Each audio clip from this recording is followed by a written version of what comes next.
8 years already! Can you believe it? And we're just getting younger. We're just getting started.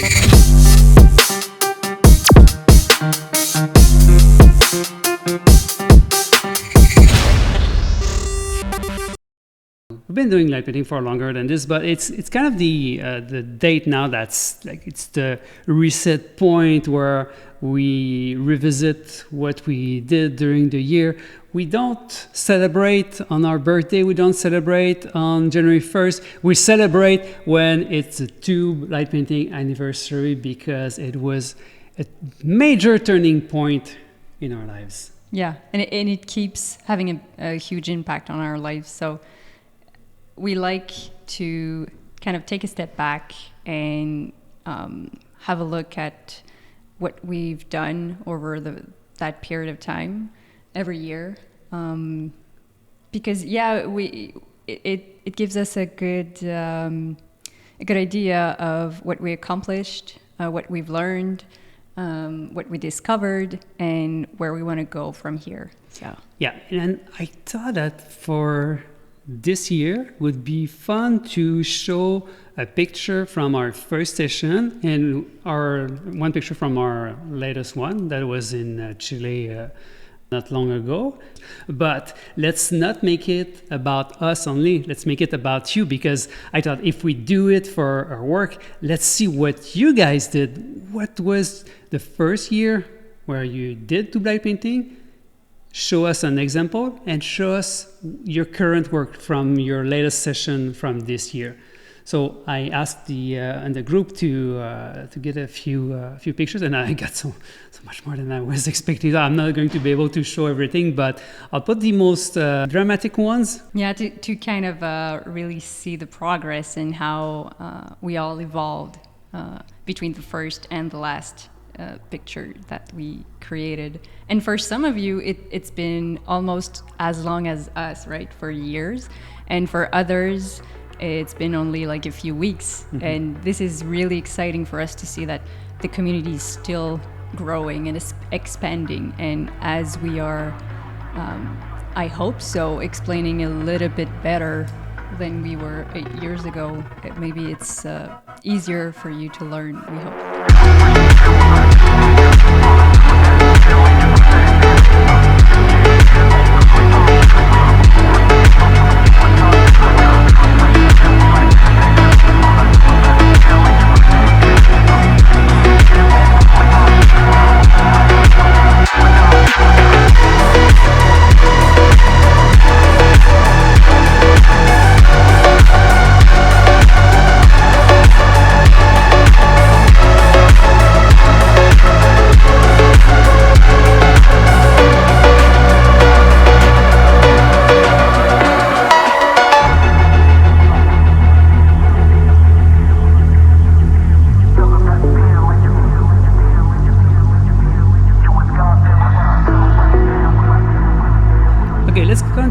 An email we received from Mikhail. Speaking of new member of the community. New from this year, because exactly. Yeah, you went to the PhotoBiz camps in May of this year. May 2023. We met on the PhotoBiz camp in Menorca. You and Kim have inspired me greatly, for which I am very grateful. I am sending some of my first photos as an attachment. I have already made a second purchase of tubes on your e-shop. Now I have an interesting question. Is it possible to paint with light during an eclipse? So during a solar eclipse? Yeah, and we tried that. You can see episode number 17 on tubestories.tv. But it was not a full eclipse and it wasn't very good. So I thought, well, no, we'll never do that again. But you explained to me that this eclipse is going to be a bit special, and you thought about having the eclipse in the frame. Is it even possible?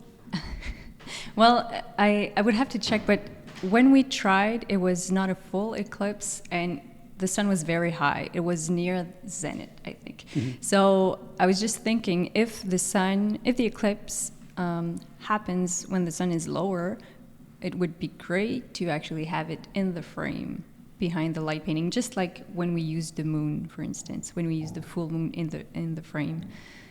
So I would have to check the conditions because there is an eclipse, solar eclipse coming up in October 2023.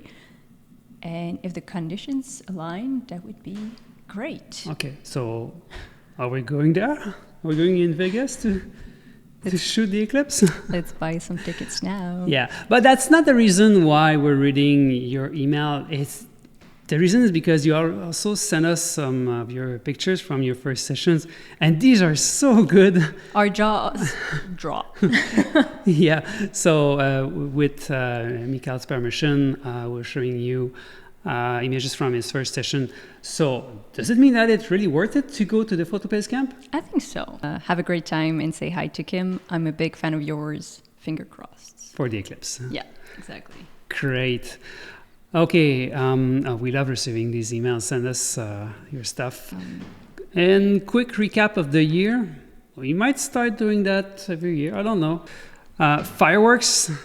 A lot of fireworks. Auto Squares outdoors. So Auto Squares is something we've been doing for 12 years, I think. But outdoors was actually we did it once, 2014. Oh, Remember yeah. that? Yeah. It was one of our first tutorial, and it never made it to the public because it was so bad. It was so bad. Well, but I'm sure I have some footage of that. Oh Lord. Hypnotic animations. We're super excited about that. I think it's opening the door to a lot of things, but it's painful to edit. It's taking me 2 days per shot, so I'm not sure we'll do a lot, but it's very interesting. Slightly different shapes. So I love the kind of the circle with the opening for the moon. Also the double lateral shape. Giant moon set. We've been super lucky with this. We have an episode coming up about this. We played a lot outdoors, more than ever, I think.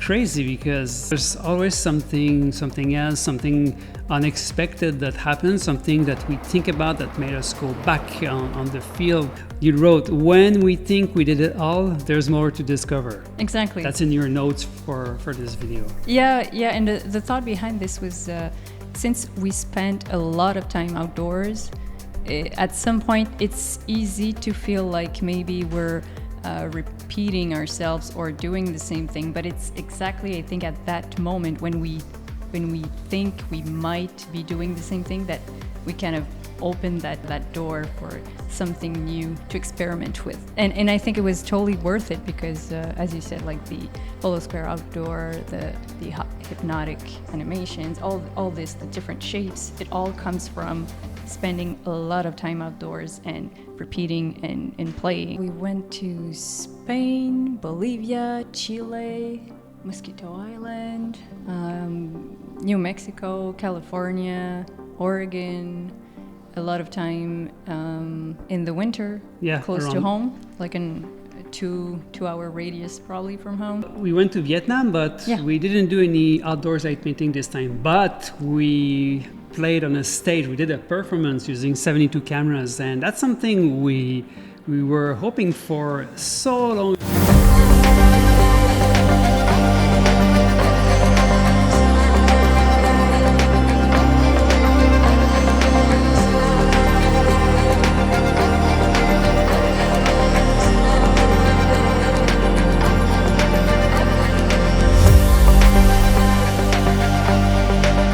To Dubai to install a big structure with 284 cameras.